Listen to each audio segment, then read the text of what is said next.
Returning to school during a pandemic, how Homestead has adapted to learning during COVID-19. Our exclusive interview with Principal Dr. Ginder. Plus, meet the newest addition to the Homestead administrative team. Hear from Mr. Clark and what he's excited for this school year. Those stories and more straight ahead. Thank you for joining us on the first newscast of the year. I'm Jenna Lane. And I'm Ashton Hackman. After nearly 5 months out of the classroom, students in Southwest Allen County have returned to school. That's, of course, not without changes to normal life. From mandatory masks to enforced social distancing, students have adapted to learning during a pandemic. And for some, that even means learning from home this semester. In my exclusive sit-down interview with Principal Dr. Ginder previews the challenges the new school year will bring and a message of perseverance for the student body. With every new school year brings new opportunities for the entire school body. Principal Dr. Ginder is confident that students will overcome the challenges of adapting to the ongoing coronavirus pandemic. It's been great. Our kids have been outstanding, whether they're at home or at school. Obviously, we're focused a great deal here because we see each other on what's happening at school. I think this is really about a slow launch, about slowly getting in the air and doing things well. We've got 2 or 3 weeks here to really get a handle on things, and there shouldn't be a whole lot of pressure on any of us. One of the most notable changes this year was the adoption of e-learning options, which gave students the opportunity to work remotely from home while also feeling like they are a presence in the classroom. Sure, if you're talking about the students who are real-time at home, that provided us options for students who are in quarantine but are healthy and can continue with their education. It also provided us opportunity to service those kids whose parents don't want them to be at school. But what we're seeing is as we gain a little bit of experience in the current format, we're getting better at it. Our kids are asking better questions. There's some unique and interesting things that teachers are doing to make kids at home feel part of it. They're just integrating those 2 or 3 or 4 students who are at home right into their class. Is it the same? No, but it's going very, very well.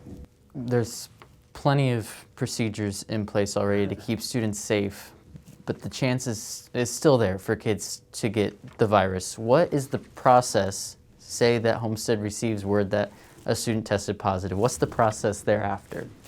Well, the process really doesn't have much to do with us. It goes immediately to the county, and the county does contact tracing.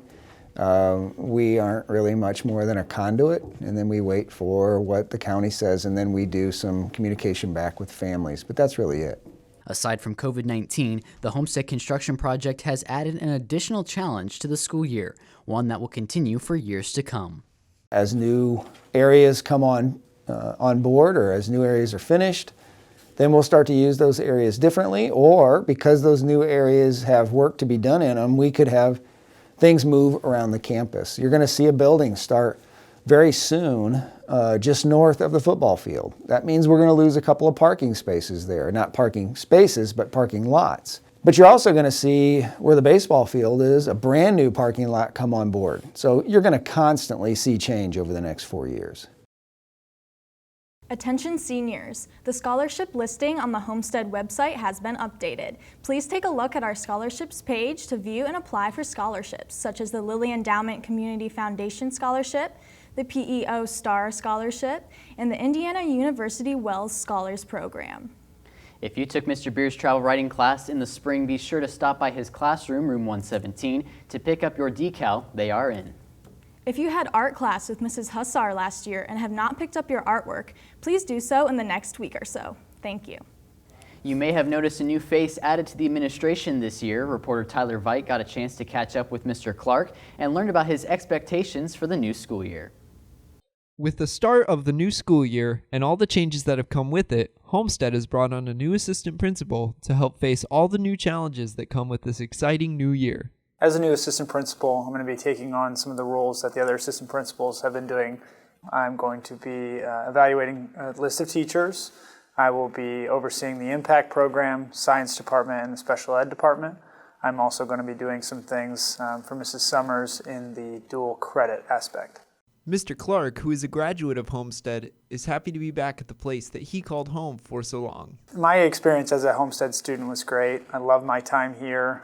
For my 4 years here, I was varsity cross-country runner. I played varsity basketball for 2 years, and I was a varsity track and field runner for 4. One of the funniest things is some of my favorite teachers are the teachers that are still here. So the really good ones seem to stick around for a while because Homestead's such a great place. As a faculty member, obviously it's a little bit different coming back, but I've felt the same joy here in the building that I felt when I was here as a student. I have family still here, so it was important to bring my family closer to those people as well. My goal is to just serve the students and the staff here to the best of my abilities and give all of myself that I can. Mr. Clark is excited to meet every single one of you, so if you see him in the hall, be sure to stop him and say hi. For HHS In Depth, I'm Tyler Veit. For Spartans returning to school this year, students had the option to come back the traditional way or learn virtually from home. Carly Flanagan is in explaining how the real-time at-home students are handling their academics from the comforts of home.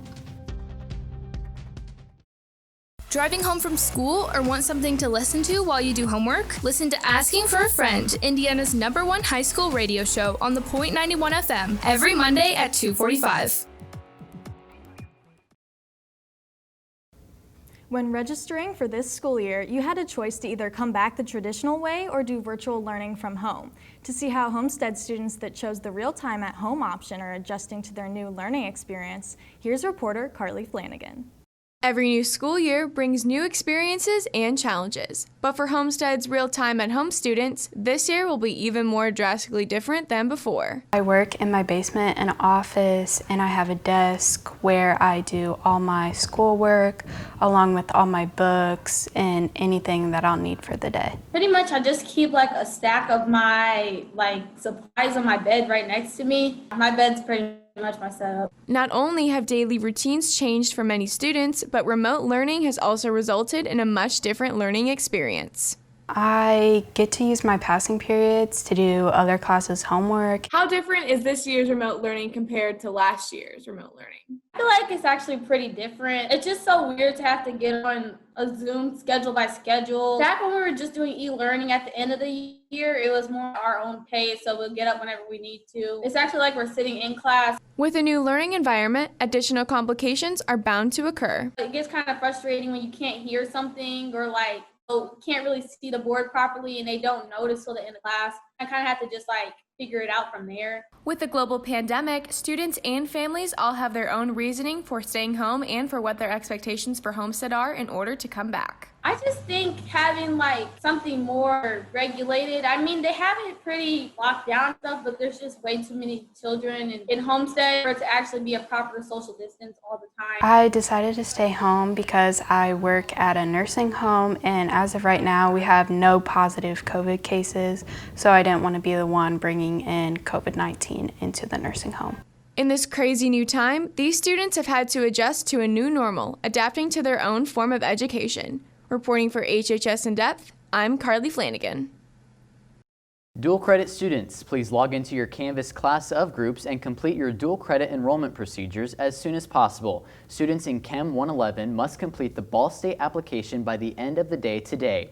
Dual credit biology, art history and drawing with Ms. Jones, theater with Mr. Shaw, economics with Mr. Colglazier, and computer science with Ms. Hershey must complete the Purdue Fort Wayne application by August 28th. All other dual credit courses are offered through Ivy Tech, and that application is due at the end of the day today. Attention students who have outstanding library books from last year. This includes books from Woodside and Summit. Please return your books as soon as possible. We have a cart outside the Media Center to collect them. You do not need to enter the library to drop them off. Don't know where the Media Center is, but you do have seminar or are in the academy all day? No worries. Mrs. Yoder has a collection bin in the seminar room and can collect them for you. Across Homestead, students have been experiencing technical issues with their new school-issued laptops. Reporter Andre Sentliver breaks down what students can do to help mitigate this problem. Many students at Homestead have been experiencing audio problems with their school computers. This has been a problem for at-home students as well as in-school students. CMT gives us some more information as to what we can do to prevent this. Once we took delivery of those Dell laptops back in late July, we test them out. We want to make sure everything's working as they should be, and we found we had an audio issue.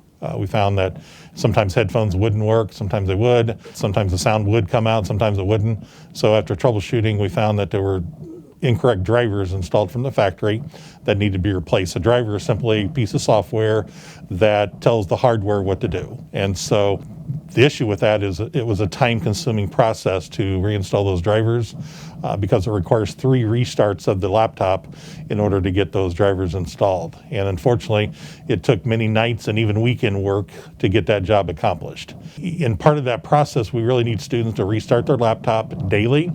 We will also need them to run GP update. It's in the root of their C drive. So if they open up this computer and then open up the C drive, there is a CMT tech folder, or maybe it's just tech folder.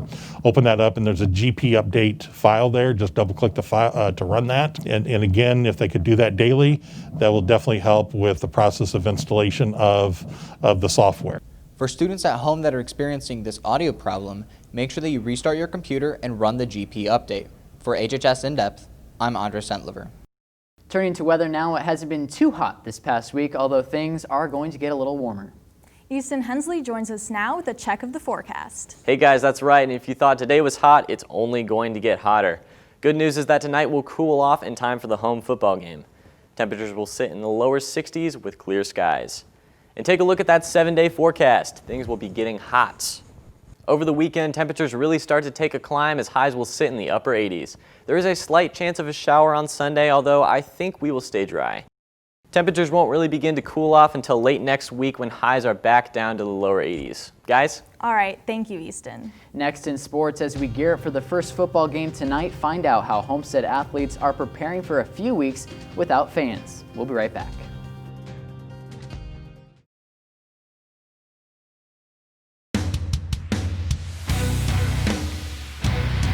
Tonight, last year's SAC champions take on the Northrop Bruins. Cheer on your football team as you tune into the .91 FM radio broadcast and on YouTube at Homestead High School Media.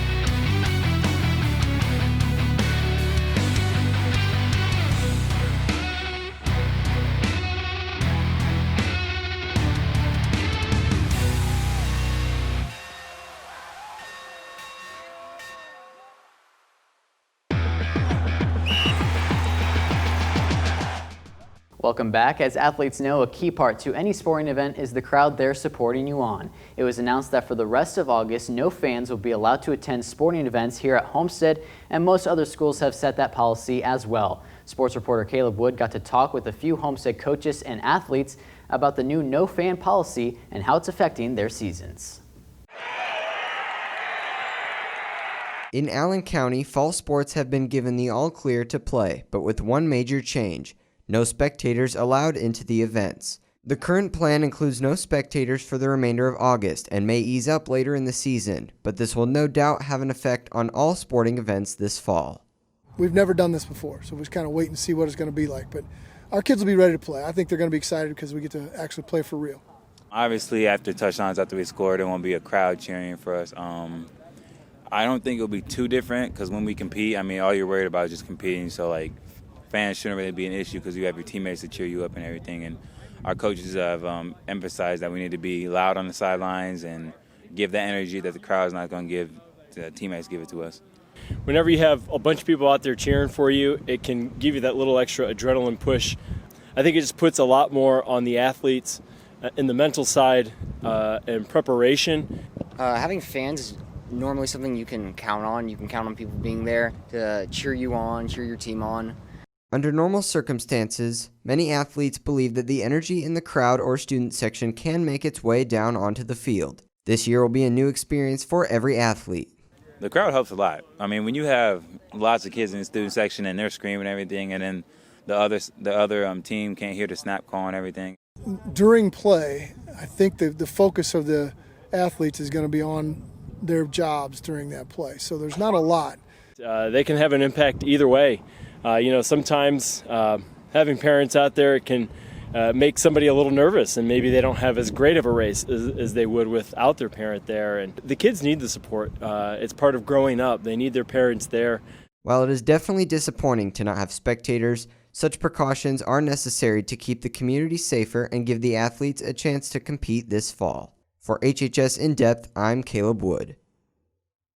In other sports news, the Homestead volleyball team defeated Bishop Luers on Tuesday night 3-1. Senior Anna Moster led the team with 11 kills on the night. Junior Leah Mummer had 4 blocks. Sophomore Haley Biedenbach had 30 assists. And Michaela Kelly, a senior, had 29 digs and 4 aces. The Spartans will be in action tomorrow morning in the Penn tournament.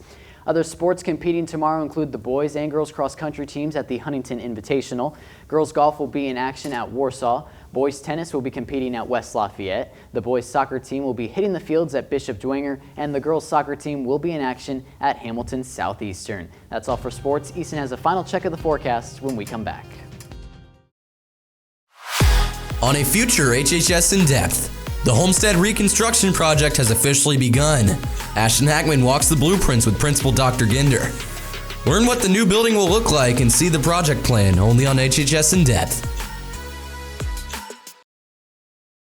Over the weekend, temperatures really start to take a climb as highs will sit in the upper 80s. There is a slight chance of a shower on Sunday, although I think we will stay dry. Temperatures won't really begin to cool off until late next week when highs are back down to the lower 80s. Guys? All right, Easton, thank you. And thank you for watching today. Don't forget that the Homestead Spartans are in action tonight here in their first home game of the season. No fans are allowed in attendance, but we've got you covered. You can tune into the Homestead live stream by going to Homestead Media on YouTube. It will be the only video broadcast covering Homestead football for the entire regular season. The OPS pregame show with Matt Southrank and Chris Corman takes the air at 6:15, and kickoff is set for 7 p.m. You can also get quarterly score updates by logging on to the Locker Report Twitter page, and Ashton will be in to recap the action next week in sports. Have a great weekend.